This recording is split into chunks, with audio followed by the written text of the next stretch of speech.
Hey guys, how you doing? So today we are back with another review, and this time we're talking about the Vivo V29. Now this is a mid-range smartphone with good cameras and some pretty flashy design. And today I'm going to take you on a full tour of the Vivo V29. But first up, what do we get inside the box? So we actually skipped the Vivo V28 and went straight to the Vivo V29. So what else do we get besides of the smartphone right here? We get a beefy 80 watts fast charging brick, a USB cable, and a silicone case, which is sturdy enough to keep your smartphone safe if you feel like dropping it. Alright, up to the specs and the design. So right here we have a pretty large 6.78-inch display, which curves around on both sides over to the edges. Now, even though we get such a big smartphone, this one is surprisingly light with just 186 grams, and it's very slim too. So we got a glass front and a glass back and a rather slim plastic frame. Now the action happens on the back. Now as you can see, I got that shiny blue version, but you can also get this one in purple, velvet red, and black with the same design. On the bottom corner, we get that Vivo logo and a triple cam lens setup on the top left. We even get a little ring light right here for some extra lighting in your video shots.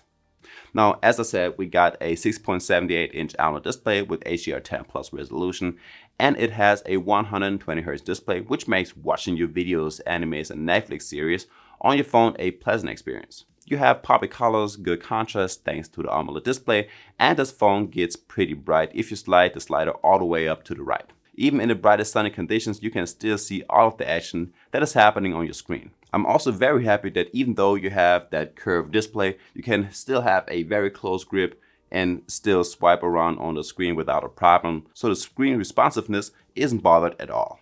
Now, unfortunately for the sound, there is no stereo setup on here, and you only get that solo speaker on the bottom of the phone, but let's give this one a try. I have the Google Pixel Watch 2, which has a great GPS tracking, customizable watch faces, and a very smooth silicone strap. And on the other side, I have the Apple Watch 6. So it doesn't get that loud, and the quality of the sound is alright as well, but still a small letdown to not get that stereo experience. Now, as for the battery life, we get a 4600 mAh battery crammed in here, which isn't the biggest, but certainly is enough to get you easily through the day, and that's with about 6 hours of display time. And with that, I still didn't come close to draining that smartphone. Now, the greatest part of the battery is probably the charging speed.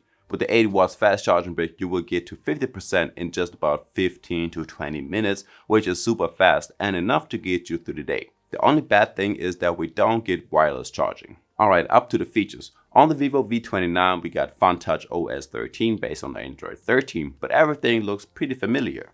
Swiping up takes you to your apps, swiping down opens up your notifications tab, and it all looks like Android OS, but Fun Touch has a few of its own features, starting with the dynamic effects customization options. Over here you can change a whole lot of your animations, starting with your charging animations. So right here you get a few different options. You also have different fingerprint icons, ambient light effects, home screen transition animations, and even some animations if you unlock your smartphone with your face. And I do gotta say that the fingerprint sensor works just fine. No, maybe not all the time and not on the first try, but it's actually doing a fairly good job. And if that doesn't work, you still have the face unlock, and that works every time. You also have some standards like the always on display with a big variety of different styles. There are different stickers that you can use. There are a few analog clocks, also digital clocks, and there is definitely something that you will like. What I'm also really glad about is that this phone doesn't come with a whole lot of crapware, and there aren't too many apps that are pre-installed on here like Facebook and some games. Now you can get the Vivo V29 in two different options. There is a 128 and a 250 gig version, and about 13 gigs are already used up by the system. Unfortunately, the storage isn't expandable, and you have to stick with what you get. Now let's check out the performance and the gaming. And in the Vivo V29 we will find a Qualcomm Snapdragon 778G 5G chipset backed up with either 8 or 12 gigs of RAM. Now unsurprisingly, the everyday usage of this phone is great with no stuttering or lagging around if you swipe on the display or open up apps. Also, the gaming experience is quite decent. So I played Genshin Impact like always, and it worked out just fine on the lower quality settings. If you want to bump it up to the higher resolution, you have to expect some juddering or lagging every once in a while, especially if you are in a big battle and a lot happens around you. But this phone is certainly good enough for all the other games that you find on the Play Store like PUBG, Asphalt 9, and other games. You also have dedicated game mode on here. On here you can see your battery percentage, you can block notifications. You also have WhatsApp picture-in-picture to also text your friends while you're playing your games, and you have 3 camera modes. There is the boost, a balance mode, and a battery saving mode, but you certainly want to go with the boost if you play your games. Now I have to mention that the phone did get a little bit warm on the upper end, but it didn't really affect the games. Now, as I already mentioned, we have a triple lens camera on here with a 50 megapixel main camera that comes with optical image stabilization. There's a 8 megapixel ultra wide shooter and a 2 megapixel depth camera. Now, on the main one, you can shoot videos in 1080p with 30 FPS or 4K with 30 FPS, which are certainly not the best settings for a video camera. Now, on the front, we have a 50 megapixel selfie camera, which will shoot videos in 4K and 30 FPS as well. So that's how it looks and sounds like. Alright guys, as I told you, this one is now the selfie camera, and this one can record in 1080p with 60 frames per second, what I'm doing right now. But you can also go up to 4K and 30 FPS, but 60 FPS looks much better. So this phone has a lot of camera modes like the night and the portrait mode. You can take high resolution shots, supermoon, sport mode, astro, food, slow motion, and a few more. So certainly a lot.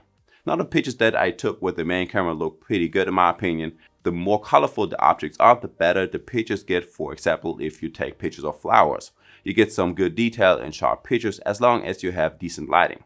In low light environments, you can get some grainy pictures, but they don't look that bad, to be all honest. Even if you have some moving objects, the phone does a good job as long as you have some good lighting. You also get good results if you're zooming in and out of objects, and the ultra wide shooter is doing a good job as well. The colors pretty much stay the same, but there is a drop in the detail level, but that's a normal thing, especially in mid-range smartphones. I really love the portrait shots, if it's with the back camera or with the selfie camera. Both are taking stunning pictures with a good background blur, and in combination with the aura light, you will get a good lighting in every situation. You can even manually adjust the brightness and warmth of the light on your smartphone. And guys, there we have it. That's the Vivo V29. Now, if you liked the video, make sure to leave a like and subscribe to my channel.